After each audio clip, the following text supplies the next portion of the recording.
tem a lei de conservação, né? Que a gente tem esse olhar para o material. Como equilibrar, né, essas duas questões, assim, o apego ao materialismo e nos espiritualizar estando na matéria? A gente precisa da lei de conservação, a gente precisa daquele instinto que nos impulsiona a conservar a nossa vida para que a gente exista o maior tempo possível aqui, né? Porque se com essa lei a gente já encurta muitas vezes, às vezes nem é só pelo suicídio, né? Às vezes é pelo estilo de vida arriscada, às vezes violenta, agressiva. Às vezes a pessoa não se suicidou, mas estava andando a 120 no meio da cidade de carro. A chance de morrer é enorme, né? Imprudência, né? Não é programado, não é planejado, não é coisa de outra vida, são equívocos.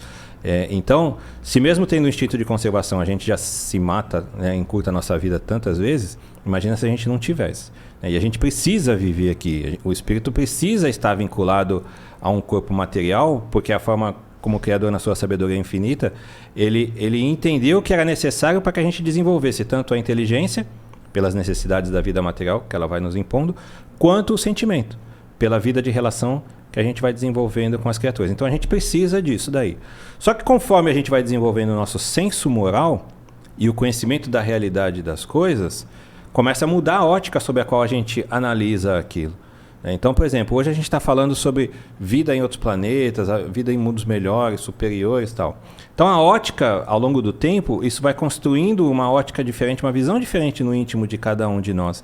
E os nossos interesses começam a mudar. A gente não perde o instinto de conservação. Mas a gente pode até, em alguns momentos, sacrificar algumas determinadas coisas, porque entende que o senso moral é mais importante, mais relevante. Eu vou dar um exemplo.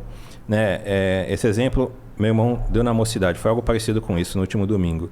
Tem um pedaço de carne. Se nós somos selvagens, a gente precisa se alimentar.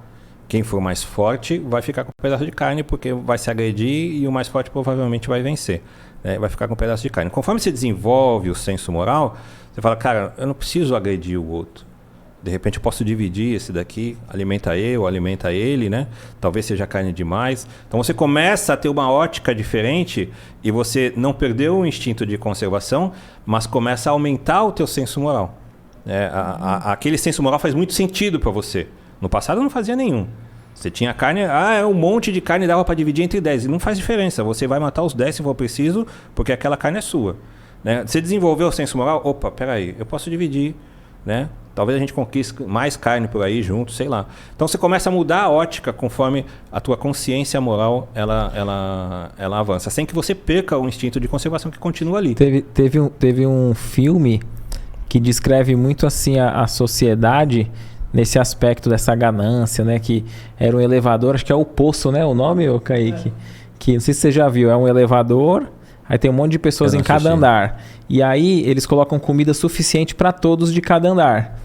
Só que aí quem tá no primeiro ali pega muita comida demais. Aí quem tá lá no último morre de fome, porque não chega nele. E às vezes a gente não pensa por esse ângulo na sociedade, né? Que teria recursos. Enquanto nós somos extremamente egoístas, nós não pensamos. É o meu, é eu, sou eu, né? Se sobrar alguma coisa, é eu de novo. Então, e o trabalho do Cristo, trazendo o Evangelho, o trabalho do Espiritismo agora, o Consolador Prometido, é justamente isso, mudar o nosso ponto de vista. Fazer com que a gente compreenda que a vida aqui na Terra faz um sentido e a gente precisa valorizá-la. Mas sobre uma ótica espiritual. Ela se encaixa dentro de um contexto muito mais importante, muito mais relevante do que única e exclusivamente as coisas que a gente tem aqui no mundo terrestre, no mundo material. Legal esse corte, né? Coloca aqui nos comentários o que você achou desse vídeo, sua opinião.